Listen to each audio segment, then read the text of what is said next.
తన ఉనికికి మూలాన్ని తెలుసుకోవాలని, తను కూర్చున్న తామర పువ్వు యొక్క మూలాన్ని తెలుసుకోవాలని బ్రహ్మదేవుడు ఆ తామర దండాన్ని అనుసరించి అగాధమైన నీటిలోకి దిగారు. వేల సంవత్సరాల క్రిందకి వెళ్ళిన ఆ దండం యొక్క అంతం మాత్రం కనిపించలేదు. అప్పుడు బ్రహ్మదేవుడు నిరాశ చెంది మళ్ళీ పైకి వచ్చి తను ఆవిర్భవించిన తామర పువ్వు పైన కూర్చున్నాడు.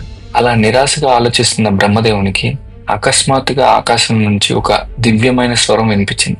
ఆ స్వరం స్పష్టంగా ఏమంటుందంటే, తపః అంటే తపస్సు చెయ్యి అని ఆదేశించింది. ఆ ఆదేశం బ్రహ్మ మనస్సులో ఒక కొత్త మార్గాన్ని చూపింది. తన ఉనికికి, ఈ విశ్వానికి మూలాన్ని తెలుసుకోవాలంటే కేవలం తపస్సు ద్వారానే సాధ్యమని ఆయన గ్రహించి వెంటనే బ్రహ్మదేవుడు తన మనస్సును ఏకాగ్రం చేసి తీవ్రమైన తపస్సులోకి వెళ్ళిపోయాడు.